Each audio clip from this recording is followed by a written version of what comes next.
চাকুরিতে কোনো জায়গাতেই কোনো বয়স দরকার নাই।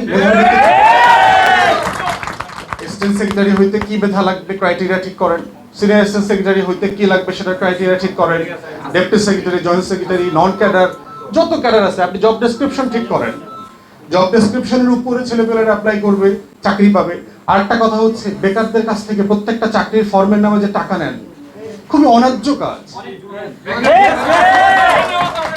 মানে যে মানুষটা ছেলেপেলেরা মাত্র পাশ করে বের হইছে, তার খাবারের টাকা নাই, থাকার জায়গা নাই, বাবা মা গরিব মানুষ, টাকা দিতে পারছে না, তাকে প্রত্যেকটা ফর্মে 1000 টাকা, 1200 টাকা, 1500 টাকা।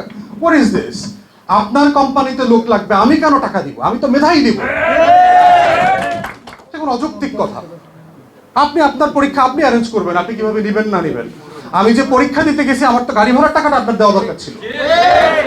আমি কুড়িগ্রাম থেকে আসছি, যাওয়া আসা, একদিন থাকা, আমার তো 2000 টাকা এক্সট্রা খরচ হচ্ছে। তুমি এই প্রত্যেকটা অন্যায্যতাকে বাংলাদেশ থেকে বিতাড়িত করতে হবে। এটাই হচ্ছে নতুন বাংলাদেশ গড়বার আমাদের স্বপ্ন। বাংলাদেশে আপনি আইন করেছেন, নাগরিকত্ব আইন আছে, যে বাংলাদেশের নাগরিকরা অন্য দেশে দ্বৈত নাগরিকত্ব নিতে পারবে। তো নিতে পারলে তার টাকাটা আপনার ভাল লাগে, কিন্তু তার সেবাটা ভাল লাগে না আপনার। দ্বৈত নাগরিকের টাকা নিব না, এরকম একটা আইন করে দেন না পারলে। প্রবাসীরা টাকা পাঠায় না, তার নোটটা ভাল লাগে, কিন্তু সে দেশের জন্য একটা সেবা দিবে, সেই সেবাটা আপনার ভাল লাগে না। তো দ্বৈত নাগরিকদের ইয়ে করে দেন যে, তো ভাই তুমি টাকা পাঠাবা না, তোমার টাকা বাংলাদেশের দরকার নাই। দেখি পারেন কিনা, সাহস করে করেন না। তারপরে সজীব ওয়াজেদ জয় দ্বৈত নাগরিক না? কি লুটপাট করে নাই? শেখ রেহানার পরিবার দ্বৈত নাগরিক না? শেখ হাসিনার 14 গোষ্ঠী দ্বৈত নাগরিক না? ডক্টর মশিউর রহমান দ্বৈত নাগরিক উপদেষ্টা হয়েছে, গওহর রাজবি দ্বৈত নাগরিক উপদেষ্টা হয়েছে। তো আওয়ামী লীগের মিনিমাম 50 থেকে 60 জন এমপি তথ্য গোপন করে হাসান মাহমুদ বেলজিয়ামে পালাইছে না? কিন্তু বেলজিয়ামের নাগরিক। তাহলে আপনি কেন রাষ্ট্রের নাগরিককে, আপনার নাগরিককে মিথ্যা কথা বলতে বাধ্য করছেন এবং সার্ভিস থেকে বঞ্চিত করছেন?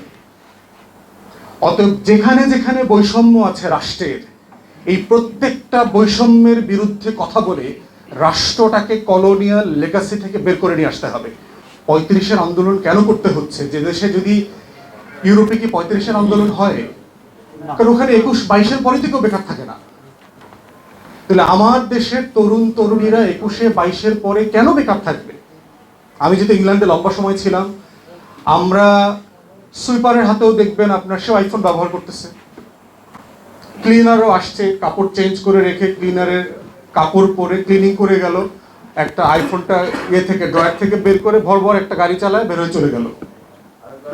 আপনি বস না ক্লিনার এটা বুঝতে অনেক ডিফিকাল্ট হবে আর কি। তো লাইফের এই ন্যূনতম জায়গাটা তৈরি হয় না কেন আমাদের এখানে?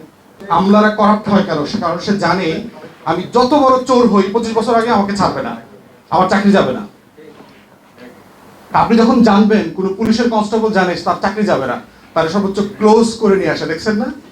মানে তাকে দূর থেকে ক্লোজ আরো কাছে নিয়ে আসে চুরি করার জন্য।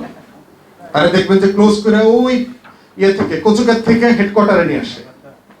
তাহলে ও যখন জানে ওর চাকরি যাবে না, ও চুরি করবে না কেন? তাহলে আমার এই প্রসেস আমলাদের, এরপরে দেখবেন যে ক্যাডার নন ক্যাডারের একটা বৈষম্য আছে প্রত্যেকটা মিনিস্ট্রিতে দেখবেন। অলমোস্ট অ্যাডমিনের কোন অফিসাররা কোন ডিপার্টমেন্ট সম্পর্কে ভালো জানে না। 3 বছরের জন্য আসে, 2.5 বছরের জন্য আসে, প্রজাপতির মতো। দেখবেন যে ঘুরে ফিরে খায় দেয়, 2 বছর তো হয়ে গেল, যখন তখন আমাকে আরেক জায়গায় পাঠিয়ে দিবে। What is this? 3 বছর সরকার বেতন দিচ্ছে না এই ডিপার্টমেন্টটা চালানোর জন্য। এবং দেখবেন যে প্রত্যেকটা মন্ত্রণালয় ভালো জানে হচ্ছে ওই মন্ত্রণালয়ের নন ক্যাডার অফিসাররা, কারণ সে ওখানে 15 বছর, 20 বছর, 30 বছর ধরে কাজ করতেছে। ওই মন্ত্রণালয়ের প্রত্যেকটা ফাইলে কি পরিমাণ ধুলা পড়ছে ওইটা সে জানে, কিন্তু মাতব্বরি করে হইলো প্রজাপতিরা এসে। তো এই প্রশাসনের প্রজাপতি কালচার বাদ দিতে হবে।